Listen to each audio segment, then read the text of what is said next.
Salam,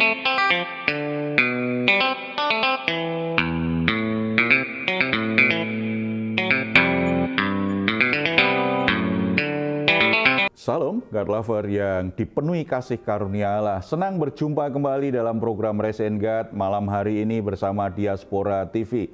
Setelah melewati berbagai kesibukan sepanjang hari ini, mungkin ada situasi tertentu yang membuat jiwa Anda menjadi letih lesu dan berbeban berat. Jangan menyerah, sebab Tuhan mengundang kita untuk mengalami kelegaan. Marilah kepadaku semua yang letih lesu dan berbeban berat, aku akan memberi kelegaan kepadamu. Itu yang dikatakan Tuhan Yesus kepada kita semua. Ia mengundang dan berjanji untuk memberi kita kelegaan. Oleh sebab itu, mari kita hampiri Dia, mari kita bersatu di dalam doa. Bapa di surga, kami ucap syukur karena dalam anugerah-Mu di dalam Yesus Kristus, kami boleh menghampiri Engkau, bahkan Engkau mengundang kami, ingin memberi kami kelegaan. Saat ini kami menghampiri Engkau dengan semua pergumulan hidup kami, hal-hal yang membuat jiwa kami menjadi letih lesu, yang membuat kami berbeban berat. Kami sangat percaya masalah-masalah yang sedang kami hadapi saat ini, Tuhan akan menolongnya sehingga jiwa kami alami kelegaan. Kami tidak lagi tertekan, kami tidak lagi menjadi stres karena masalah kami. Kami bisa tidur dengan nyenyak, bisa beristirahat dengan baik malam hari ini karena Tuhan memberi kelegaan. Kami sungguh yakin sepenuhnya kasih karunia-Mu menyediakan jalan keluar yang baik, yang memberi kami kekuatan untuk melewatinya. Bahkan Tuhanlah yang membuka pintu keluar bagi kami menyelesaikan setiap pergumulan yang kami hadapi. Kami siap untuk menghampiri Engkau lebih jauh lewat kebenaran firman-Mu Bapa, dalam nama Tuhan Yesus. Amin. Saudara-saudara yang dikasihi oleh Tuhan Yesus, saya punya handphone secara berkala saya harus lakukan cas lebih lanjut karena setelah saya pakai sekian lama pasti baterainya mulai habis, harus saya cas lagi. Demikian juga dengan hidup kita sebenarnya. Setelah kita melewati banyak masalah, banyak pergumulan hidup, situasi yang berat yang menguras pikiran, menguras tenaga, seringkali kita menjadi letih lesu, kita menjadi lelah, kita tidak punya stamina rohani yang baik. Oleh sebab itu kita perlu melakukan yang namanya recas secara rohani. Kita akan belajar dari pengalaman bangsa Israel yang melakukan recas rohani, di mana Yosua sebagai pemimpin mengerti betul kebutuhan umat Israel dan akhirnya dia melakukannya dengan baik. Kita buka dulu Yosua pasal yang ke-8. Kalau kita baca ayat 30 sampai 35, di situ kita akan bisa melihat bagaimana Yosua itu menolong dan membimbing umat Israel agar mereka melakukan recas rohani dengan baik, supaya mereka kembali punya stamina rohani yang kuat. Karena kalau kita baca di pasal sebelumnya, umat Israel gagal karena apa? Mereka menjadi sombong, mereka menjadi membiarkan dosa, mereka tidak sanggup bertahan dengan godaan untuk lakukan dosa, sehingga mereka alami kekalahan. Yosua ingin stamina rohani umat Israel kembali disegarkan, menjadi kuat untuk menghadapi peperangan berikutnya. Apa yang dilakukan Yosua? Apa yang diajarkan Yosua kepada umat Israel? Kita baca yang pertama, ayat 30 sampai 31. Pada waktu itulah Yosua mendirikan mezbah di Gunung Ebal bagi Tuhan Allah Israel, seperti yang diperintahkan Musa hamba Tuhan kepada orang Israel menurut apa yang tertulis dalam kitab hukum Musa. Suatu mezbah dari batu-batu yang tidak dipahat, yang tidak diolah dengan perkakas besi apapun. Di atasnya lah mereka mempersembahkan korban bakaran kepada Tuhan dan mengorbankan korban keselamatan. Saudara-saudara, Yosua mendirikan mezbah. supaya stamina rohani kita itu selalu segar. Setelah melewati banyak pertempuran kehidupan, setelah melewati situasi-situasi yang berat, kita perlu membangun mezbah seperti Yosua. Mezbah yang dibangun tujuannya apa? Untuk memberikan korban persembahan kepada Tuhan, untuk memberikan persembahan kepada Tuhan. Di masa kini, mezbah itu tidak dalam wujud fisik seperti itu, tetapi prinsip pentingnya adalah dalam kehidupan kita sebagai orang Kristen di masa kini, kita perlu membangun mezbah untuk mempersembahkan korban syukur kita di hadapan Tuhan. Kita perlu mendirikan mezbah untuk menjadikan hidup kita itu berpusat pada pribadi Tuhan, membangun hubungan yang dekat dengan Tuhan. Sebagai orang Kristen, kita adalah orang yang paling beruntung. Karena apa? Lewat darah Yesus Kristus, kita boleh menghampiri tahta kasih karunia Allah yang kudus, yang sempurna itu tanpa perlu merasa takut untuk dimurkai Allah, tanpa takut untuk ditolak oleh Allah. Karena apa? Korban Kristus sempurna bagi kita. Kita orang yang berdosa tetapi dibenarkan dalam Kristus. Sehingga Allah memperlakukan kita, melihat kita seolah-olah kita tidak pernah berbuat dosa. Karena penebusan Kristus yang sempurna, Allah memberi anugerah sehingga kita bisa berdamai dengan Dia. Kita yang berdosa tetapi Allah yang berkorban, supaya hubungan kita dengan Dia itu bisa berjalan dengan baik. Bukankah ini berkat yang luar biasa? Kita perlu membangun mezbah supaya kita punya hubungan hari demi hari, bertambah akrab, punya keintiman dengan Allah yang Maha Kudus. Di situ kita persembahkan pujian kita, penyembahan kita, syukur kita di hadapannya. Di situ kita bisa merenungkan kehadirannya, kita merenungkan kebenaran firman-Nya. Di situ kita bisa menyatakan hati kita yang sungguh-sungguh mengasihi Dia, menghormati Dia, menikmati persekutuan bersama dengan Allah. Itu berkat terbesar sebagai orang-orang Kristen. Oleh sebab itu, saudara, jangan biarkan satu hari pun saudara tidak membangun mezbah. Istilahnya bisa macam-macam. Orang bisa berkata itu saat teduh, itu waktu untuk melakukan devosi pribadi, itu ibadah pribadi. Namanya bisa bermacam-macam. Intinya adalah saudara berikan waktu berkualitas yang khusus untuk membangun hubungan dengan Tuhan, untuk mengungkapkan hatimu, untuk mengungkapkan rasa syukurmu, untuk menyatakan kasihmu yang dalam, untuk mendengarkan suara Tuhan, untuk merenungkan firman Tuhan. Waktu-waktu sendirian bersama dengan Tuhan itu akan membuat rohani kita, baterainya itu selalu penuh, baterainya itu selalu aktif, sehingga kita punya stamina yang kuat ketika kita berhadapan dengan tekanan hidup, ketika kita berhadapan dengan masalah-masalah kehidupan, dan itu mungkin sebenarnya sangat berat.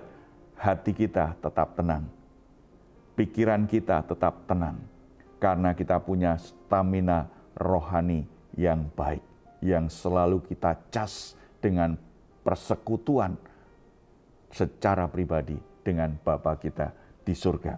Yang kedua yang dilakukan oleh Yosua adalah ia menuliskan salinan hukum Musa dan membacakannya kepada umat Israel.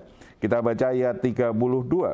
Dan di sanalah di atas batu-batu itu dituliskan Yosua salinan hukum Musa yang dituliskannya di depan orang Israel. 33.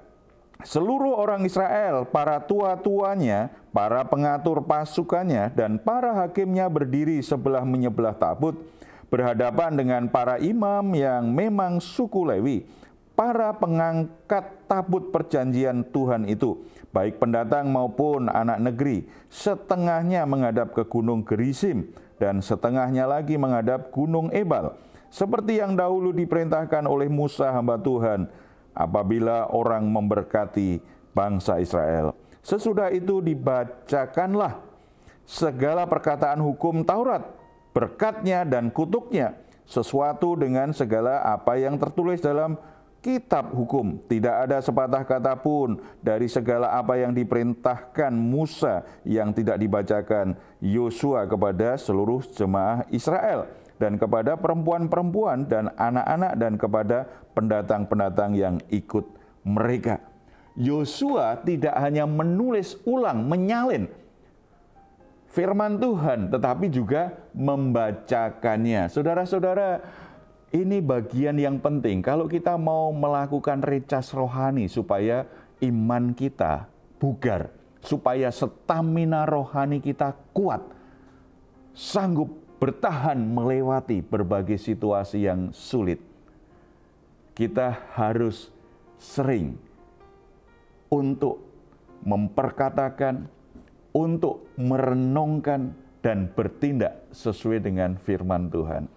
Kita ingat di bagian awal dari kitab Yosua, Tuhan sudah mengingatkan, Yosua, kalau kamu ingin perjalanan hidupmu berhasil dan beruntung, jangan lupa untuk memperkatakan Taurat Tuhan siang dan malam.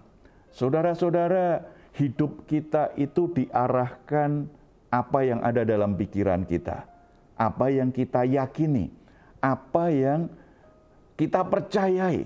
Hidup kita diarahkan dengan nilai-nilai yang ada dalam pikiran kita, yang pernah kita dengar, yang pernah kita baca, dan biasanya apa yang cocok dengan diri kita itu sangat kuat tersimpan. Oleh sebab itu, kalau kita membaca Alkitab, renungkan itu, perkatakan itu sampai terolah dalam memori kita, sampai kebenaran firman Tuhan itu bukan sekedar pengetahuan tentang firman Tuhan, tetapi kebenaran firman Tuhan itu menjadi pola pikir kita, menjadi sistem nilai yang kita yakini, yang tersimpan dalam memori kita. Ketika kita alami godaan, ketika datang pencobaan, ketika ada tekanan, masalah dalam hidup ini, ketika ada perkataan-perkataan orang yang menekan kita, yang mengganggu iman kita, maka yang keluar dari mulut kita adalah apa yang tersimpan dalam pikiran kita. Bagian yang mesti diberi perhatian. Jangan hanya dengar khotbah lalu begitu saja. Saudara, kalau di ibadah saya sarankan saudara catat poin-poin penting, terutama bagian-bagian yang bersifat kontekstual dalam hidup saudara, yang relevan dengan hidup saudara. Saudara catat pesan Tuhan khusus yang Tuhan sampaikan melalui hamba Tuhan yang berkhotbah. Saudara catat itu, kemudian setiap saat saudara baca lagi, saudara perkatakan, saudara renungkan, dan saudara berpegang pada kebenaran firman Tuhan itu. Sebab dalam hidup kita sebenarnya Tuhan tidak pernah mengizinkan apapun terjadi dalam hidup kita sebelum Dia memberi kita pesan, sebelum Dia memberitahukannya kepada kita dengan berbagai macam cara. Cuma seringkali kita tidak memahaminya dengan baik, kita tidak menyimak, tidak merenungkan firman Tuhan itu dengan baik, sehingga ketika masalah itu datang, sepertinya Tuhan tidak pernah mengingatkan kita terlebih dahulu. Sepertinya Tuhan tidak pernah berpesan kepada kita lewat hamba Tuhan tertentu supaya kita siap menghadapi masalah itu. Karena merasa tidak siap, maka begitu masalah datang, kita menjadi goyah. Kita menjadi ketakutan, cemas luar biasa. Tetapi kalau kita menangkap pesan Tuhan, menyimpannya dalam pikiran dan hati kita, suatu saat pencobaan datang, masalah datang, kita sudah siap. Kalau kita sudah siap, kita akan cepat meresponinya tanpa harus menjadi sangat tertekan, sangat takut, sangat cemas atau bingung. Karena kita akan cepat mengerti apa yang harus kita lakukan menghadapi masalah ini, menghadapi situasi sulit ini. Apa yang saudara sedang alami saat ini? Apakah saudara sedang mengalami kelemahan rohani? Apakah saudara sedang goyah imanmu? Apakah saudara sedang galau dengan pilihan-pilihan yang sulit yang sedang saudara hadapi? Yang saudara butuhkan apa? Kebugaran rohani. Beri waktu yang berkualitas. Datang kepada Tuhan, bersekutu dengan Tuhan, persembahkan korban pujianmu, penyembahanmu, syukurmu di hadapannya, dan buka pikiran, buka hati terhadap kebenaran firman Tuhan. Tuhan pasti memberikan tuntunan, Tuhan pasti memberikan pengertian apa yang harus saudara lakukan. Mari kita bersatu dalam doa. Bapa di surga, kami mengucap syukur karena dalam Yesus Kristus kami beroleh kesempatan yang begitu indah untuk duduk diam di hadapan-Mu, menikmati persekutuan yang sangat dalam dengan-Mu secara pribadi. Tuhan, tolong kami semua supaya kami selalu punya waktu berkualitas. Kami bisa mengkhususkan waktu-waktu tertentu. Sesibuk apapun yang sedang kami tangani dengan banyak pekerjaan, walaupun jadwal kami sangat padat, walaupun kami capek, tetapi kami selalu punya waktu berdiam diri di hadapan Tuhan, bersekutu dengan Tuhan. Seperti yang kami lakukan malam hari ini dalam program Raise and Guide. Kami punya waktu untuk berdiam diri di hadapan Tuhan, merenungkan firman Tuhan, membuka hati dan pikiran. Roh Kudus berbicara, menyampaikan pesan Tuhan secara pribadi dalam hidup kami. Tuhan, beri kami hikmat, beri kami kebijaksanaan, kemampuan untuk mengelola waktu kami, supaya kami tidak hanya fokus dengan aktivitas, tetapi kami memberi perhatian pada kualitas hidup kami, kualitas iman kami, kualitas hubungan kami denganmu. Bahkan bagi saudara-saudara yang aktif pelayanan di gereja maupun di pelayanan yang lain, biarlah Roh Kudus juga menuntun mereka supaya mereka tidak hanya sibuk dengan pekerjaan, aktivitas pelayanan, tetapi tidak punya waktu sendirian, waktu berkualitas bersama dengan Tuhan dan merenungkan kebenaran firman-Mu. Tolong mereka untuk bisa mengatur waktu dan punya komitmen untuk melakukannya, supaya rohani mereka tetap bugar, iman mereka tetap punya stamina yang kuat menghadapi masalah-masalah yang akan datang. Terima kasih Bapa. Tuhan berkati anak-anak-Mu semua, masalah kesehatan, masalah rumah tangga, pekerjaan, apapun yang jadi pergumulan anak-anak-Mu saat ini, Tuhan tolong berikan kasih karunia-Mu dan Tuhan jamah mereka. Dalam nama Tuhan Yesus kami berdoa. Amin. Puji Tuhan, jika saat ini Anda atau keluarga sedang mengalami pergumulan dan membutuhkan dukungan doa, di layar saudara ada nomor telepon yang bisa Anda hubungin. Tim doa kami akan mendukung saudara dalam doa. Tetap percaya, tidak ada kata terlambat. Tuhan akan bekerja dalam kuasa-Nya untuk menolong saudara semua. Silahkan jika Anda juga ingin memberikan komentar di ruang komentar yang ada di channel Diaspora TV. Mari kita ucapkan bersama-sama Mazmur 4 ayat 8-9. Yakini bahwa dalam Kristus, dalam Tuhan, kita semua bisa istirahat dengan baik. Kita bisa menikmati waktu berkualitas malam hari ini. Engkau telah memberikan sukacita kepadaku lebih banyak daripada mereka ketika mereka kelimpahan gandum dan anggur. Dengan tentram, aku mau membaringkan diri lalu segera tidur, sebab hanya Engkaulah ya Tuhan yang membiarkan aku diam dengan aman. Selamat beristirahat dan nikmatilah Raise and Guide malam hari ini. Tuhan Yesus memberkati kita semuanya.